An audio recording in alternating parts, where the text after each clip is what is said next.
देखो आगे देखो,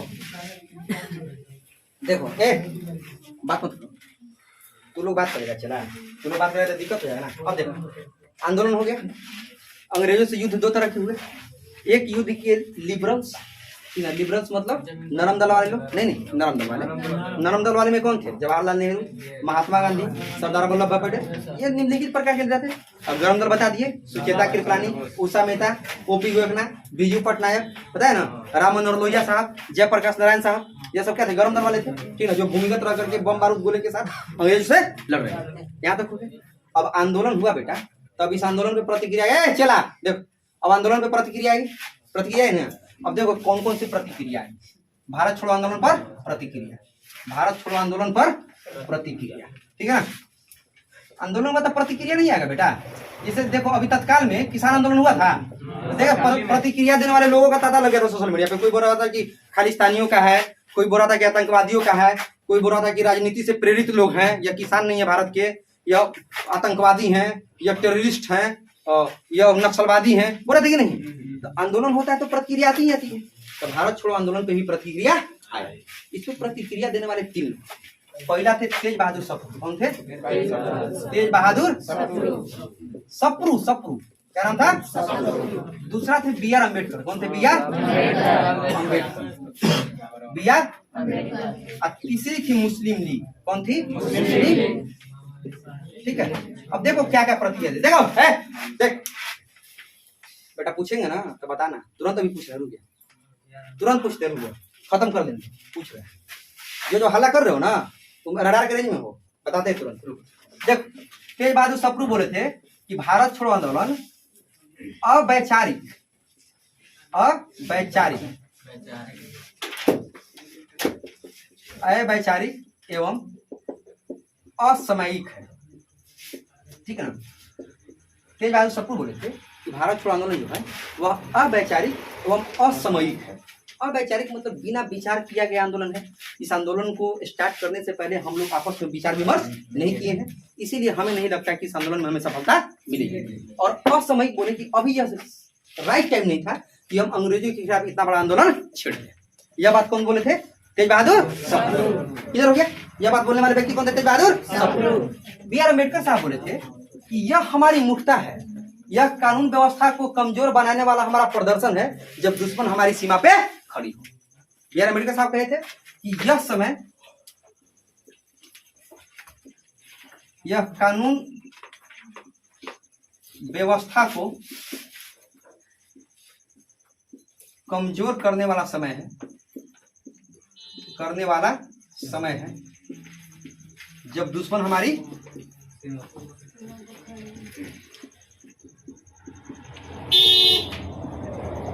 सीमा पर खड़ी है, ठीक है। क्या बोलते बी आर अम्बेडकर साहब? यह कानून व्यवस्था को कमजोर करने वाला समय है, यह कानून व्यवस्था को कमजोर करने वाला फैसला है, वो भी कब? जब दुश्मन हमारी सीमा पे खड़ी है। यह बात बोलने वाले कौन थे? B R Ambedkar. और मुस्लिम लोग तो अपना राग अलग और रही थी, है ना। मुस्लिम लीग का तो वही था, भाड़ में या दुनिया हम बोल बजाएंगे। ये बोला जा रहा, सुन ज्यादा दिमाग मत लगाओ, विभाजन करो और छोड़ दो, विभाजन करो और छोड़ दो। इसको तो वही चाहिए, बस हमको भैया अलग देश चाहिए, वो भी धर्म के नाम। बस ये तो अपना अलग राग पढ़ाई थी, उसको तो कुछ मतलब नहीं था, उसको बस इतना ही मतलब था मुस्लिम लोग कि हमको धर्म के नाम पे अलग देश दे दो भैया, हमको कुछ नहीं चाहिए, हमको हर धर्म के नाम पे अलग देश दे दो, ठीक है।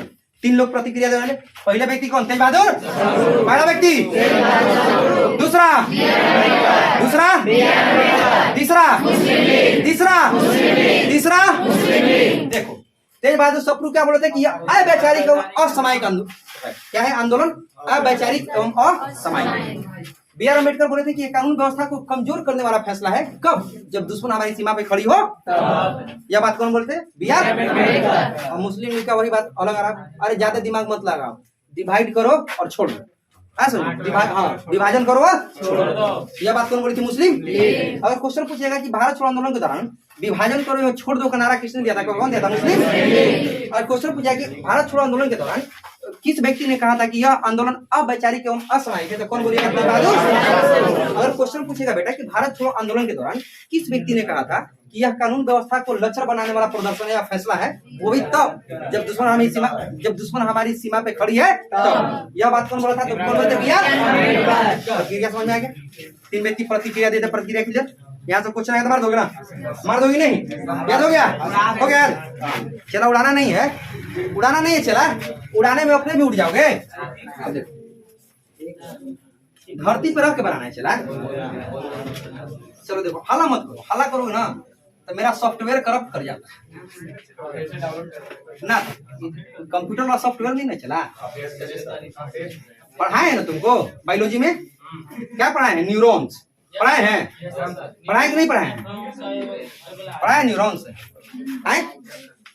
आगे देखो, प्रतिक्रिया हो गया बेटा। अब देखो, भारत छोड़ो आंदोलन के दौरान एक काम और हुआ था, पता है क्या हुआ था? समानांतर सरकार का गठन हुआ था। क्या हुआ था? समानांतर सरकार का, ठीक है ना? समानांतर सरकार कहने का मतलब है बेटा कि तत्कालीन सरकार का हम बात नहीं मानेंगे, ठीक है ना, और हम अपनी सरकार के हिसाब से चलेंगे। अब देख लेना यह है कि समानांतर सरकार की गठन कहाँ कहाँ हुई, ठीक है ना। तो सबसे पहला बलिया याद रखना। क्या रखना? बलिया में समानांतर सरकार का गठन किए थे जीतू पांडे। कौन किए थे? जीतू पांडे, ठीक है ना। बलिया में समानांतर सरकार का गठन कौन किए थे? जीतू पांडे, ठीक है ना। दूसरा याद रखना सतारा। क्या नाम रखना? सतारा। सतारा में किए थे वाई वी चौहान, हाँ, एवं नाना पाटिल। कौन थे? नाना पाटिल, ठीक है, याद रखना बेटा। देखो हला नहीं रहे, जब पूछेंगे तब बोलना। याद कराएंगे, तुरंत याद कराते, रुक जाओ, अभी समझा लेते, समझा। बलिया में समानांतर सरकार की गठन करने वाले व्यक्ति थे जीतू पांडे। यही बलिया, यूपी बलिया, अपना यूपी बलिया, वहां पे यही ना। तो वहां पे एक जीतू पांडे चौक है, बड़ा भव्य सुंदर चौक, उनके नाम पे, उनके स्मृति में वो चौक बनाया गया। सतारा बेटा महाराष्ट्र में। कहाँ पे? महाराष्ट्र में। यहाँ पे समानांतर सरकार की गठन करने वाले थे वाईवी चौहान एवं नाना पाटिल। सिंघम मूवी देखा है? सिंघम में सतारा का जिक्र है, सतारा हाईवे का जिक्र है, जो एम्बुलेंस गिरता। सिंघम पार्ट 2 का बात कर रहे हैं, सिंघम रिटर्न का बात कर रहे हैं, उसमें सतारा हाईवे का बात है, जो एम्बुलेंस लेके पानी में गिरता है पुलिस वाला, ठीक है ना। तो मूवी से भी कनेक्ट कर लेना। सतारा कहाँ पे है? महाराष्ट्र में। कहाँ पे? वहां पे गठन किए थे समानांतर सरकार की वाईवी चौहान और नाना पाटिल। और एक तीसरा जगह था मेदिनीपुर। कहाँ? मेदिनीपुर। अच्छा बता तो बेटा, मेदिनीपुर कहाँ है? कौन बोला पंजाब रे? तू बता तो चला, मेदिनीपुर कहाँ है? बंगाल में। याद होगा मेदिनीपुर कहाँ पे? मेदिनीपुर जिला, बंगाल। अरे चला, तुमको याद रहना चाहिए, मेदिनीपुर के बारे में तुमको पढ़ाए हैं, बहुत बार इतिहास में इसका जिक्र हुआ है। मेदिनीपुर में जो समानांतर सरकार का गठन हुआ था, वो तामलुक नामक जाति की थी। तामलुक नामक जाति, यह एक जाति थी जो जमींदारों से त्रस्त थी। किससे त्रस्त थी? जमींदारों से। और उससे खींच करके, उसके अत्याचारों से ऊब करके भारत छोड़ो आंदोलन के दौरान समानांतर सरकार का गठन कहाँ किया था? मेदिनीपुर में। कौन सी जाति थी? तामलुक नामक जाति, ठीक है। याद हो गया यहाँ तक? तो दिक्कत यहाँ तक? देखो, पहला सरकार का गठन कहाँ पे? बलिया। कहाँ पे? बलिया में समानांतर सरकार का गठन करने वाले कौन थे? कौन थे? दूसरा जगह कहाँ? दूसरा सतारा। कहाँ पे? दूसरा में 2 व्यक्ति, पहला चौहान साहब। कौन थे? और दूसरा नाना पाटिल। कौन थे? क्या थे? पहला चौहान साहब, पहला, और दूसरा नाना पाटिल। तीसरा मेदिनीपुर। तीसरा कहाँ पे? मेदिनीपुर कहाँ? बंगाल। कहाँ पे? वहां पे तामलुक नामक जाति। कौन सी जाति थी? सिर्फ जाति का नाम बोलो। कौन सी जाति? तामलुक। क्या थी? कौन सी जाति? कौन सी जाति? कौन सी जाति? कौन सी जाति? कौन सी जाति? अब देखो, देखो जो मेदिनीपुर में यह तामलुक नामक जाति थी, वहां के जमींदारों के खिलाफ लड़ने के लिए अपनी सेना का भी गठन किया। उसने अपनी सेना का भी गठन किया था। उस सेना का नाम था विद्युत वाहिनी सेना। क्या नाम था? विद्युत वाहिनी सेना। अब देखो यहाँ से क्वेश्चन पूछेगा कि विद्युत वाहिनी सेना का गठन किस आंदोलन के दौरान हुआ था? तो कौन सा आंदोलन के दौरान हुआ था? कौन सा आंदोलन? कौन सा आंदोलन? विद्युत वाहिनी सेना का गठन भारत छोड़ो आंदोलन के दौरान किया गया। अब क्वेश्चन यह भी पूछ सकता है कि विद्युत वाहिनी सेना का गठन भारत छोड़ो आंदोलन के दौरान में कहाँ में किया गया था? मेदिनीपुर। कहाँ किया गया था? देखो, विद्युत वाहिनी सेना का गठन हुआ था मेदिनीपुर में। कहाँ हुआ था? मेदिनीपुर में। करने वाले तामलुक जाति के लोग, कौन से? तामलुक जाति। कौन सी? तामलुक जाति। और किस आंदोलन के दौरान? भारत छोड़ो आंदोलन, QIA, क्विट इंडिया मूवमेंट। क्या तो ऐसे 4 क्वेश्चन। विद्युत वाहिनी सेना का गठन कहाँ हुआ था? मेदिनीपुर में। कहाँ हुआ था? कहाँ हुआ था? कहाँ? अच्छा, कौन सी जाति की थी? तामलुक। कौन सी जाति? कौन सी जाति? कौन सी जाति? कौन सी जाति? अच्छा, किस आंदोलन के दौरान? भारत छोड़ो आंदोलन। कौन सा आंदोलन? कौन सा आंदोलन? याद हो गया? इससे जो क्वेश्चन आएगा तो छूट जाएगा। याद हुआ? अरे याद हुआ? चला, चलो देखो, एक बार देख लो। बलिया में समानांतर सरकार की गठन करने वाले व्यक्ति कौन थे? अच्छा, सतारा में दूसरा व्यक्ति, पहला व्यक्ति, दूसरा व्यक्ति, पहला, दूसरा। मेदिनीपुर में तामलुक। मेदिनीपुर में तामलुक। मेदिनीपुर में तामलुक। याद हो गया? याद हो गया? कोई दिक्कत है तक? समानांतर सरकार की गठन कर दी। अब देखो, इसके अलावा भी समानांतर सरकार का गठन हुआ। कहाँ का हुआ था? थोड़ा सा समझो। देखो, इसके अलावा तामलुक नामक जाति का गठन कहाँ हुआ था बेटा? देख लो।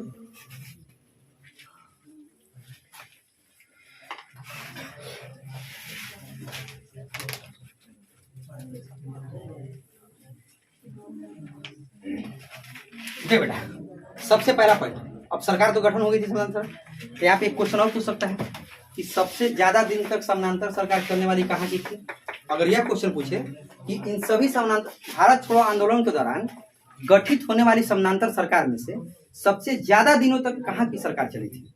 तो सबसे ज्यादा दिन तक चली थी सतारा की। कहाँ की चली थी? सतारा। याद रखना, सबसे ज्यादा दिन तक, सबसे ज्यादा दिन तक समानांतर सरकार कहाँ की चली थी बेटा? सतारा। क्लियर है? कोई दिक्कत? एक 2 जगह और समानांतर सरकार का गठन हुआ, ठीक है ना? इतिहास में उसका भी जिक्र है। एक हुआ था उड़ीसा के तलचर में। कहाँ पे? उड़ीसा के तलचर। और एक हुआ था औंध रियासत का। कहाँ हुआ था? औंध रियासत। अब देखो, इससे क्वेश्चन इंपॉर्टेंट पूछता है बेटा। औंध रियासत याद रखना, यहां से क्वेश्चन पूछता है, ठीक है ना? एक क्वेश्चन याद रखना, इस सबसे लंबे, देख, सबसे लंबी सरकार चलने वाली कहाँ की थी? सतारा की। सभी समानांतर सरकारों में सबसे लंबी सरकार चलने वाली कहाँ की थी? कहाँ की? कहाँ? फिर से, ठीक है? क्वेश्चन पूछेगा कि उड़ीसा के किस जगह में समानांतर सरकार की गठन करी गई थी भारत छोड़ो आंदोलन के दौरान? कहाँ पे? तलचर। कहाँ पे? कहाँ पे? कहाँ पे? अब औंध रियासत से 3 क्वेश्चन याद रखो, ठीक है ना? औंध रियासत का जो संविधान बनाए थे वह गांधी जी बनाए थे। कौन बनाए थे? गांधी। औंध रियासत की जो समानांतर सरकार थी उसको चलाने के लिए जो संविधान का निर्माण किया गया था वह किसके द्वारा बनाया था? किसके द्वारा? किसके द्वारा? किसके द्वारा?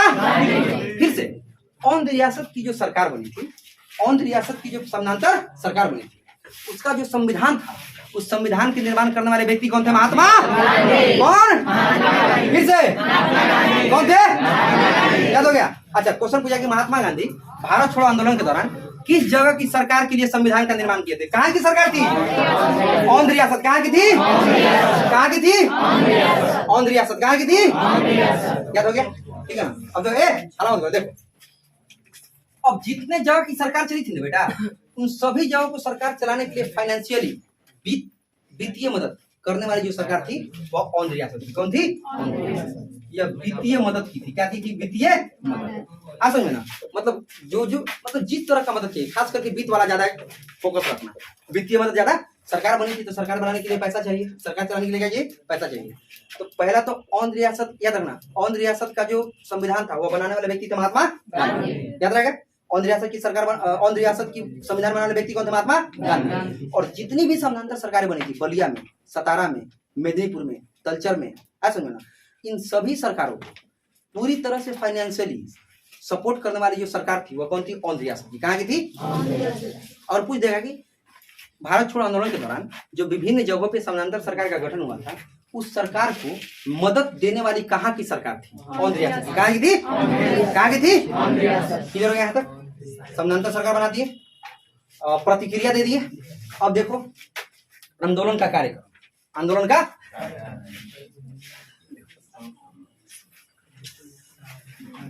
बस हो गया। चला 5 मिनट और, 5 मिनट में छोड़ देंगे बाबू, 5 मिनट और बाबू। देखो आंदोलन का कार्यक्रम, तो ये देखो ये याद करवाना चाहिए नहीं, ऐसे ही समझ में आ जाए। भारत छोड़ो आंदोलन का कार्यक्रम। अच्छा तुम खुद से सोचो बेटा, कार्यक्रम क्या हो सकता है? बाइकॉट, बहिष्कार करो। आंदोलन था वो भी गांधी जी का आंदोलन था, तो गांधी जी के आंदोलन में क्या होगा? बहिष्कार। कर मत दो, स्कूल में पढ़ने मत जाओ, स्कूल में पढ़ाने मत जाओ, विदेशी सामानों का बहिष्कार करो, विदेशी दुकानों का बहिष्कार करो। ऐसा यह सब क्या हो गया?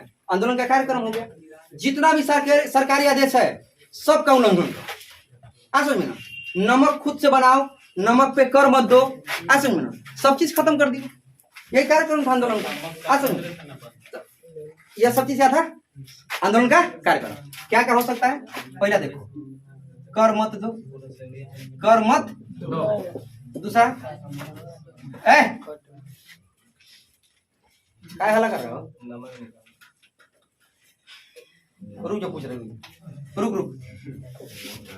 विदेशी सामानों का बहिष्कार करो, विदेशी सामानों का बहिष्कार करो, ठीक है। तीसरा स्कूल मत जा, स्कूल मत जा, जो अंग्रेजों का, जो अंग्रेजों द्वारा चलाया जा रहा है। तीसरा प्रोफेसर लोग कॉलेज छोड़े, प्रोफेसर लोग कॉलेज छोड़े, हो गया। पांचवा क्या हो सकता है? वकील लोग कोर्ट छोड़े, वकील लोग कोर्ट छोड़े, ठीक है। सरकारी आदेशों का उल्लंघन, सरकारी आदेशों का उल्लंघन, ठीक है ना। यही सब कार्यक्रम हो सकता है, ताकि गांधी जी का आंदोलन था और गांधी जी सीधे क्या देते? बाइकॉट, बहिष्कार की नीति। ऐसा ना, उनका सीधा फंडा था, उसका आंदोलन का सिर्फ एक ही फंडा, बाइकॉट करो, बहिष्कार करो, हम तुमको कॉपरेट नहीं करेंगे, नॉन कॉपरेट, असहयोग। क्लियर है? इसमें देखो बहिष्कार भी है और सहयोग भी। क्लियर है? अब देखिए लास्ट पॉइंट है जन भागीदारी। क्या है? जन भागीदारी। जन भागीदारी में देखो बेटा, जन भागीदारी में से 3 चीज याद रखना। असली जन भागीदारी मतलब है कि समाज के कौन कौन से वर्ग इस आंदोलन में भाग लिए। तो भारत छोड़ो आंदोलन एक ऐसा आंदोलन था कि समाज के सभी वर्ग के साथ भाग लिए थे, चाहे वो स्टूडेंट हो, ठीक है, वह शिक्षक हो, वह प्रोफेसर हो, वह किसान हो, ठीक है ना, ये सभी लोग इसमें भाग, महिलाएं हो, ठीक है, किधर है, छोटे मोटे व्यापारी हो, ये सभी लोगों ने इसमें बढ़ चढ़ के भाग लिया था। 3 लोगों के बारे में याद रखना, ठीक है। पहला याद रखना कम्युनिस्ट के बारे में, याद रखना कम्युनिस्टों के बारे में। दूसरा याद रखना बेटा मुस्लिम लीग, कौन? मुस्लिम लीग, मुस्लिम लीग। और तीसरा याद रखना बेटा देसी, देसी। अब देखो इसमें कम्युनिस्ट पार्टी जो कम्युनिस्टों की कार्य समिति थी, कम्युनिस्टों की कार्य समिति थी, उन्होंने इस आंदोलन का बहिष्कार किया था। लेकिन बहुत जिला स्तर पे जो कम्युनिस्ट लोग थे, जो कम्युनिस्ट से प्रभावित लोग थे, वे लोग इस आंदोलन में साथ दिए थे। बात नहीं समझे? जैसे दिल्ली में जो कम्युनिस्ट पार्टी की कार्य समिति है, वहां पे उन्होंने इस आंदोलन के बहिष्कार करने की घोषणा कर दी। पर जो लोकल कम्युनिस्ट पार्टी है, जो गांव में कम्युनिस्ट है, जो छोटे मोटे शहरों में कम्युनिस्ट है, उन्होंने बढ़ करके इस आंदोलन में भाग लिया। मुस्लिम लीग हमेशा की तरह विरोध की, पर इसमें मुसलमानों की भागीदारी थी। ऐसा नहीं था कि मुसलमानों की भागीदारी नहीं थी। देशी रियासतों का जो भागीदारी था वह अस्थिर था, ना ज्यादा था ना कम, ना ज्यादा एक्टिव थे और ना ज्यादा स्लो डाउन थे, ठीक है ना, मिला जुला के ठीक ठाक भागीदारी। किधर है? यही हुई इनकी जन भागीदारी। इधर फिर इस आंदोलन का परिणाम क्या हुआ, आगे हम लोग देख लेंगे इस आंदोलन का परिणाम क्या। इधर यहाँ तक भारत छोड़ो आंदोलन पूरी तरह से